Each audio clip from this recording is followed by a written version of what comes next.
This is one way from the 100 ways to die. A scientist's carelessness almost cost his whole team their lives, but eventually lost his own. By his mistake, a billion-dollar company also crumbled. Before the extinction of dinosaurs, a company called ILE St. Hubert built their laboratory in a secure location away from civilization. A laboratory for the sole purpose of animal experiments, discoveries, and studies. In one of the containment, a genetically and biologically induced dinosaur was alive and caged in, while under strict surveillance.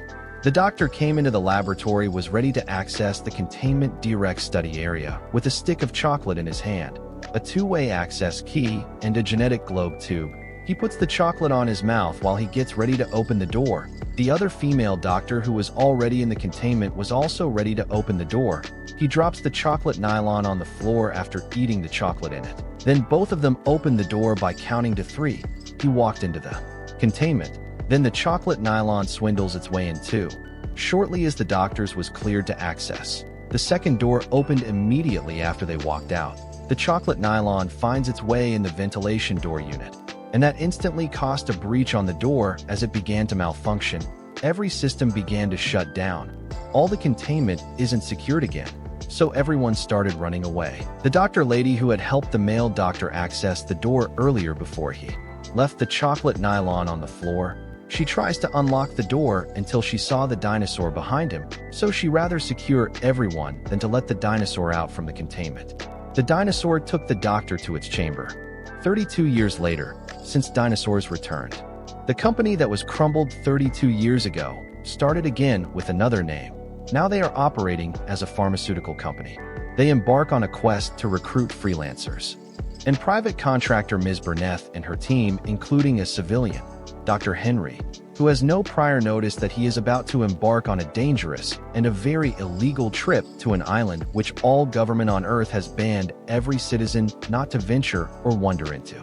Because of his expertise on the species of dinosaurs, the company needed their blood samples for experiment. The doctor was convinced by the employee with his love for dinosaurs. Now Ms. Burneth travels with the pharmaceutical company representative and Dr. Henry to gather her team. They met with King K. Then later Bobby joined them. They usually docs a play where they act uninterested on the deal at sight to know how desperate the contractors are so they can renegotiate their contract deal. So Bobby tries to do it, but Burneth informs her that she and King K already done it, so he says okay. Then when are we leaving? Shortly they embark on the journey to a deserted island, sailing on a boat in a vast sea. Bobby, the pharmaceutical company representative, and King K checks the map as Ms. Burneth joins them. They try to pinpoint the exact location they intend on exploring.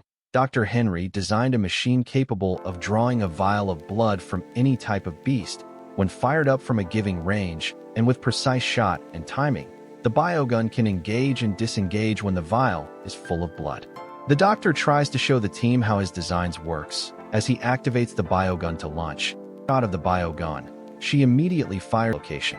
47 miles due south away from Ms. Burneth and her team, Reuben and his 2 daughters was on an expedition for a family lone time in the sea.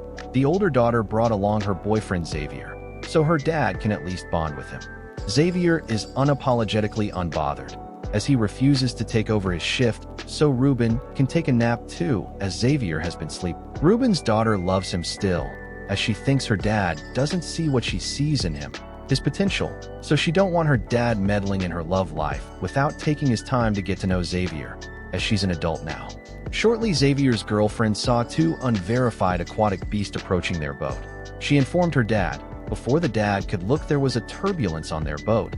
They became afraid. The dad asked the little girl to grab the wheel, so she holds it while the dad and her older daughter tries to inspect the boat, but he found nothing, so he was pulled back up. Still, they have no idea what had hit them. Immediately the beast came underneath their boat. As they struggle with the float, the boat capsized in the water. As the 3 of them jumped into the water, Xavier was on the deck, so Reuben swims to help him out because the door can't open anymore. Xavier needs to find the radio so that they can be able to radio out for help if they are lucky. Now the water is almost covering the boat. Xavier is almost drowning as he tries to break the door with his foot.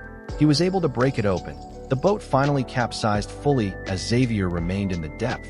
Shortly, Ruben swims up to meet his daughters, as he says he doesn't know where Xavier is, but promised to go back down. Xavier swims up from the depth too. Now the beast returns behind Xavier. Then he began to swim fast up to the boat, but it was catching up on him.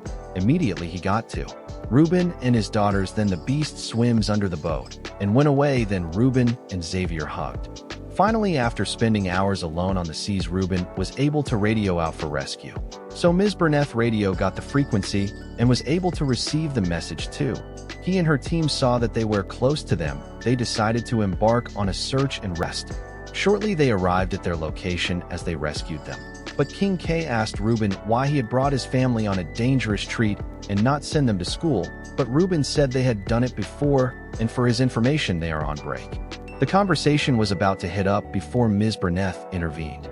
They talked about the beast and why it had attacked a boat, but the doctor insinuated that it might have saw the boat as a rival and decided to attack. Immediately it hit Ms. Burnett's boat too, then roars up, but the doctor thinks the beast is beautiful, both King K. So the beast swims side by side with the boat. Now Ms. Burnett and her team must get the beast blood. As she runs out towards the boat, knows to get a shot at the beast, but the beast was far away. She needs to be closer. Now they had to speed up. Immediately he saw her. He stretched his hand to Bella, but then the dinosaur saw her as it went after her. It almost got Bella. It was a narrow escape for Bella as she got to where her dad was. The dinosaur could not get past the rocks blocking the way as it gave up, then went back. Ruben held and hugged his daughter firmly. Then their canoe came back to the surface from the deep. Ms. Burnett had gotten to the cave as they drew the last beast specimen. Unfortunately for them, the beast arrived at their location as they were still inside its nest. So it starts attacking both Dr. Henry and Ms. Burnett.